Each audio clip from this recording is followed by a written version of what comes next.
there. I'm Alison Boole. I am part of the production of 9 to 5, the musical at Kentwood Players. I'm also president of the board at Kentwood Players. If you would like to learn more about Kentwood Players and about the production of 9 to 5, the musical, please listen to this interview. When did I fall in love with theater? Was actually after I got out of college. I grew up taking dance classes, mostly tap and ballet and jazz. Back then you had to take all three, and I went to college, and then I continued dancing after I got out of college. And my dance teacher at the time, who was his name was Patrick Resnick, and I don't know if you know who that is, but he was, let's see, the couple things I know about Patrick was he was the Hawaiian tour guide that the Brady Bunch went when they went to Hawaii way back when. He was the tour guide, and I think he was also in the movie Flower Drum Song. But anyway, he was my jazz teacher at the time back then, and he explained to me, he said, Allison, you should try doing, theater. There's a lot of local theater, and I had no idea before that. And I was like, oh, really? How do I do that? And he told me to go buy Dramalog, which is what it was way back then. And I did, and I started to go out on auditions, and that was it. I was sold on that. I did my first show. I was in the ensemble of a production of Bells Are Ringing, and I was hooked completely. I think I ended up doing 4 shows in a row immediately, all while working full time. So all the rehearsals were at night on the weekends, and I just fell in love with theater, and that was it from that point forward. So that's when I fell in love with theater. And so, yeah, that did it. I was hooked from that point forward. Anything about theater I wanted to be a part of. I think, it's kind of the whole package, acting and performing, singing and dancing, the whole aspect of the production itself. I kind of fell in love with everything. But I first knew that I wanted to do more than just be in the chorus. Probably about after those 4 shows I did back to back. A friend of mine that I'd met doing those shows was going to direct a show. And so then I assistant directed him. But then as I started to do more stuff, and I was auditioning at things like Orange County, everywhere, in the Valley. I was all over the place. I realized that I wanted to do more than just, be in the ensemble, which in itself is a fabulous thing. I love being in the chorus because it's a special group of people that, get very close knit. But I wanted to do more challenging things acting wise and performing wise. So I got my first leading role in a musical. Was Chicago, back before Chicago was on Broadway. So that was a while ago. And I got to play Roxy, and that was it was a dream come true. It was one of my favorite shows ever. And yeah, that was I knew I feel at home with everything about theater. All the people, most of all, it's like a big giant family, a big circle of friends. And no matter what show you do, you find someone that knows someone that and it just, the circle grows and grows. And I love that aspect of it. And I love being challenged with taking on a new role and trying to learn, what's my character about, and what's their backstory, and what makes them want to do the things they're doing in this show. So, everything about it, I really love it. Firstly, I think the theater experience is unique because it's live. That's the most important thing, I think. And so it's a bonding experience between the actors and the audience. Each performance, you have a special experience, and if the cast is really connected to each other and to the audience and feeding off of the audience, there's a real special relationship that's formed. And I know that, at Kentwood especially, a lot of theaters, you when you're in a show and you greet people after the show. And at Kentwood, they do this as well, where the cast comes out and greets the audience. and people are just so appreciative. And I think it's because you have that special moment in time with them that you have created this unique experience. And so every show, every performance of a show you do, each is its own unique experience. And um, that's just something you can't replace, you know? I think that's what makes it such a beautiful thing. And it moves people, you know? I get moved as an actor. I learn new things about myself. I create new relationships that are, you know, part of a show. Um, with those actors, my fellow actors on stage, you create relationships with these characters, and that carries over into the audience, and we all are changed by it. So I think that's why it's so special. I actually auditioned for a show way back in the early 90s first. I didn't get cast in. And that's my first, like, I knew of Kentwood prior to that. I'd seen it in, you know, in the audition notices. I'd seen it. I'd heard about it. I had friends who did shows there, and I really was interested in it. So I'd heard a lot about it. I'd heard a lot about people. For example, one person who's a very as in the local theater circles, she's, in my book, she's very well known and she's very good at what she does. Vicki Miller. She's someone who choreographed a lot at Kentwood. She directs Kentwood. She's choreographed at other theaters and directed at other theaters. And so I kept seeing her name. And so finally I auditioned again for a production of Guys and Dolls. And I got cast as Adelaide there. And actually the director of that show, again, it becomes a small world again. The director of that production of Guys and Dolls was a wonderful person that I had done. He had worked in the theater where I did the first show I ever did. He was not involved in our production, but I think he was working box office or something. He was part of the theater group. And so we knew each other.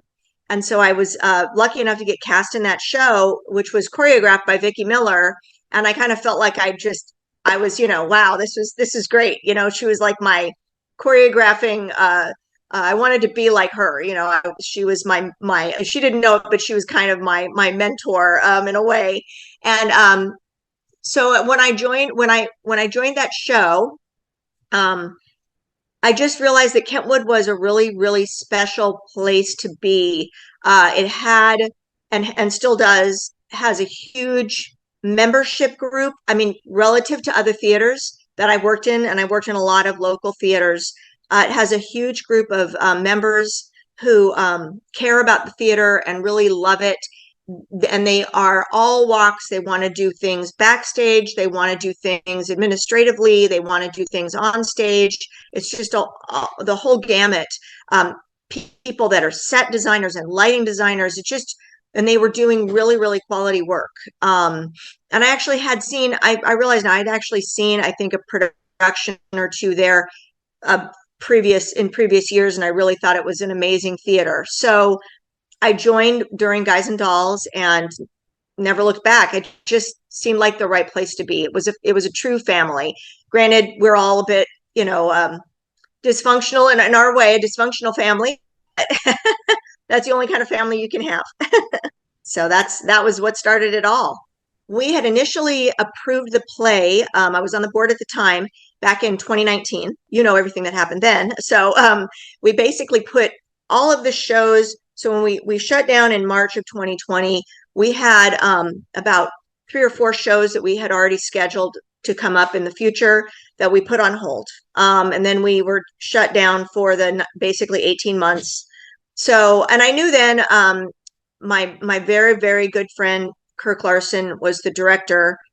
And I was very, very excited that he was going to be directing a musical at Kentwood. I have worked with him before.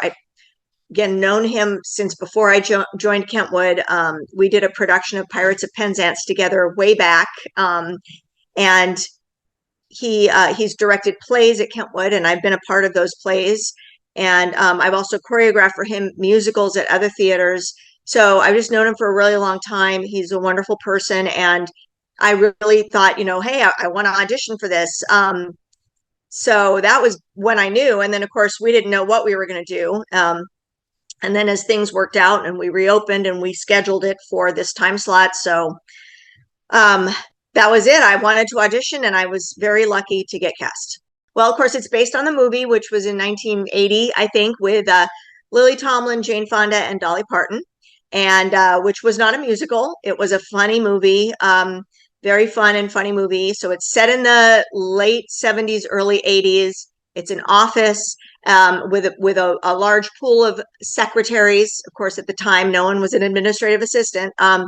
And basically the whole storyline revolves around these three women who are all employees at this company, and their very slimy boss, who is taking advantage of really everyone, I think, at the company. He's doing some underhanded actions, and he's just overall not a good person. So that's the story revolves around. And my character is Violet, who is in the movie is the Lily Tomlin part. On Broadway, it was Allison Janney that originated the role. And she is a widow, and she has well, in the movie and in the story, it's a son, a teenage son, but for our purposes, I have a daughter, and Violet has a daughter in this production. And basically, it's about her struggle with trying to move ahead in this company. She's getting pushed down because everything is the old boys club, and she is not allowed to move forward and get a promotion. So essentially, some pretty crazy stuff ensues, but the bottom line is they find out that their boss really is stealing from the company, and they take matters into their own hands. And I'll leave it at that. And hilarity ensues. It's a great show. It's actually, it's beautiful music. And actually the funny thing about this show is what we realized learning it. We spent about 2 weeks with our musical director, Catherine Rom, who's amazing. And she worked with everyone on all of their songs, and the music is deceptively tricky. So I will say that Dolly Parton is amazing, and it is great music, but it's not the easiest music I've ever learned. So that has been very challenging, I think, for a lot of us, but it's wonderful music. I mean, you can't, of course, 9 to 5 is a great song. Everyone will leave the theater singing it for like the next week, I'm sure. But there are a lot of other really, really beautiful numbers. There's a really great number that the three women sing at the end of Act 1 that's called Shine, that I think is just, it's a very uplifting number, because we are all together in this, and we're trying to move out of our, make something happen for the good, for our benefit, for everyone's benefit. And it's a beautiful number.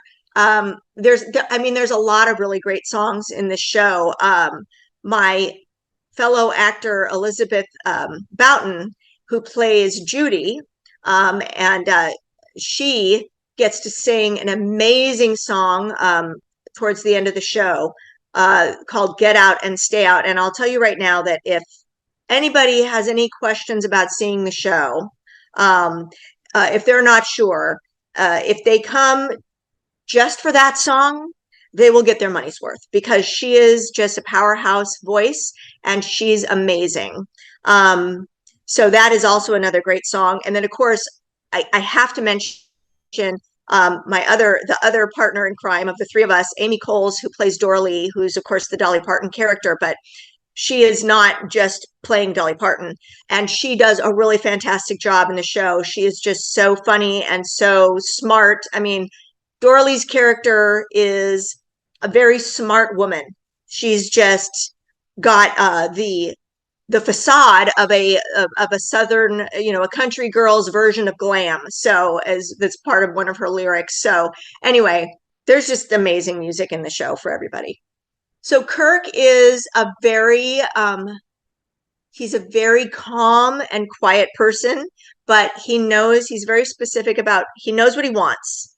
And he is a great, kind, wonderful person, very like I said, he's very laid back and calm, but he does know exactly what he wants, and he gets that out of you one way or the other, and it's really good. He's just really great to work with. So Kirk is fantastic. He has a vision for the show that he's really created with the look of the show, with the set, with the costumes. I mean, it's a whole package, and of course, there are many people who help put this all together. But Kirk has kind of devised a theme for the show that I think is really good. It strengthens the storyline. It kind of helps enunciate what we're trying to prove here, what we're trying to tell, the story we're trying to tell. So yeah, so he's wonderful. And then so Elizabeth Boughton, Amy Coles, and Brian Pernott is Hart, who just really is. He's so not the character that he plays, and it's so fantastic because he's so sleazy on stage, and he's just about the nicest person you could ever ever hope to meet. And he's very sweet. And I have to say, we have really great technical work being done on this show, because I don't know if you're aware, but there's a certain thing that has to happen in the show with the storyline is that we kidnap Hart at one point, and we have to hold him hostage in his home. And there's a way that we do that, keeping him in his house, that Sean Summer, who's actually Elizabeth Boughton's husband, has devised along with other members of the theater that have helped him, devised a method to basically keep Hart hostage. That's pretty amazing. So, yeah, there's a lot of really, really great people involved in this production. It really is. And again, I go back to Kentwood in general. At some theaters I worked at before, you get a show, like someone comes in and says, I want to direct a show, and the theater says, great, wonderful, well, here's some money, have fun with that, bye-bye. And then you have to do everything yourself. But the beauty of Kentwood is that there are people there to help you. A lot of people in this case, a lot of people have helped us with this show, from props to costumes to wigs to lighting, set. We had a party. The whole cast came in together on a Saturday after rehearsal and primed the whole stage. So, I mean, just it's really a true family in this case of the show, and everybody's working towards a common goal.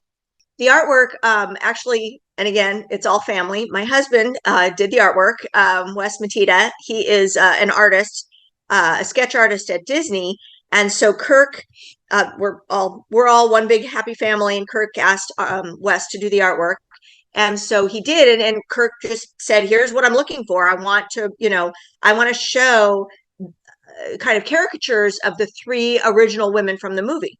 So that's what Wes did. And he kind of put his own little twist on it. And the actual writer of the book, Patricia Resnick, who wrote the book of the movie as well as the book of the show, the stage show, saw the artwork and was so thrilled with it that she reached out, and we ended up sending her a poster.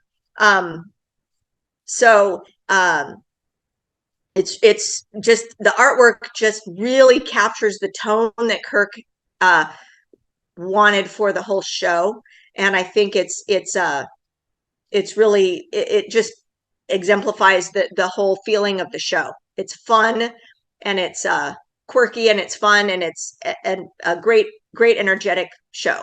I think it's interesting because we talk a lot about this. This show was originally went to Broadway, I think, in about 2008, and it's still very, very relevant now, as it was then.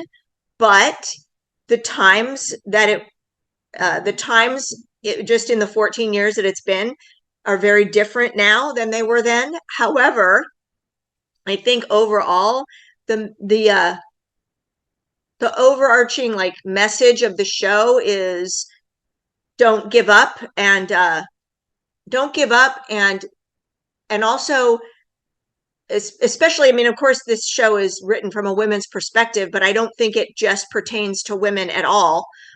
Is work with work with your friends, like work together. Don't think that no one is there to support you. And I think that's really important, especially for women, because it tends to be, sometimes people think that, it's very competitive and you work against each other, and it's so not the case. And I just have to say, speaking of that, so I mean, the whole overarching message of the show, I think, is, you know, you can do it.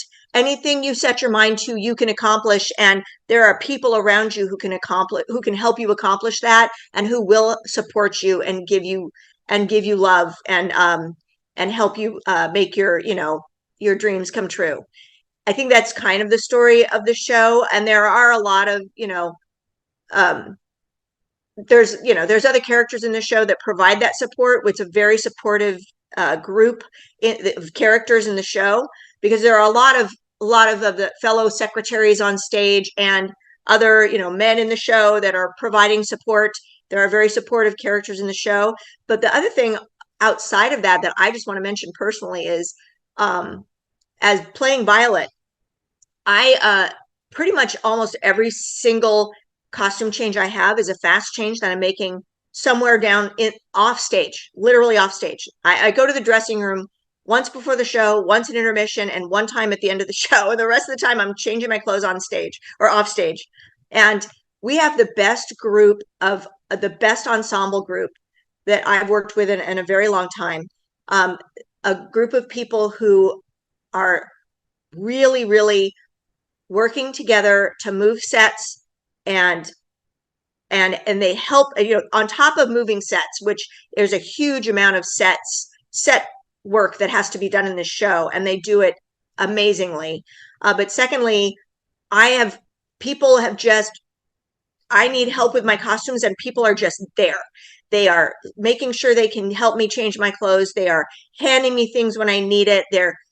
Everyone helps. And it's so wonderful to work with this group of people, that a bunch of young people too. I mean, I've been doing theater for a really long time, and we have a really large group of young people in the show, and they're just the most amazing group of people I've had the opportunity to work with in a really long time. So the storyline for the show carries through backstage, and that's really special. So what am I looking forward to? Okay, well, gosh, what am I looking forward to with this production? I really think that what I'm personally looking forward to is Violet's journey, getting to go on that journey with Violet every night.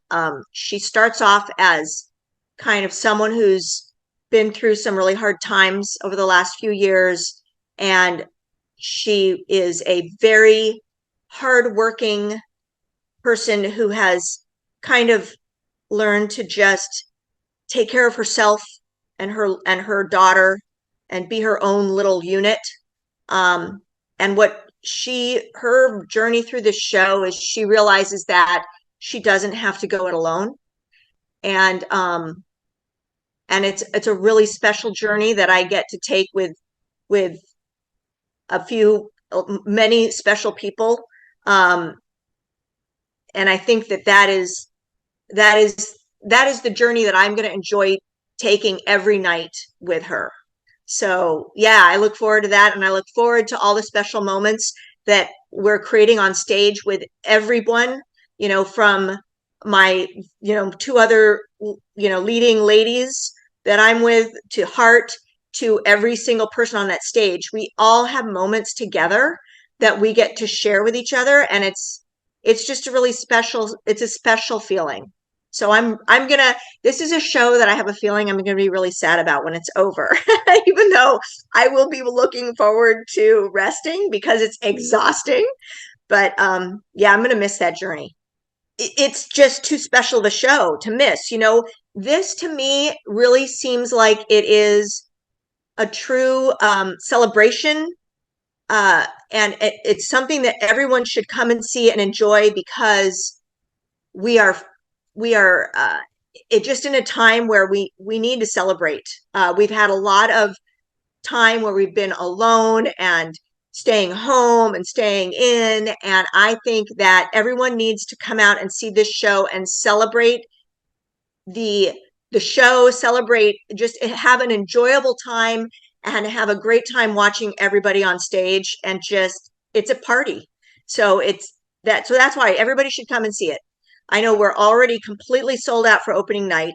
We've been sold out for opening night actually for a while, and I think it's just going to be one big party every performance that people just shouldn't miss out on. Other playwrights, other people that playwrights, directors, people who want to produce, who want to work backstage, who want to work on stage.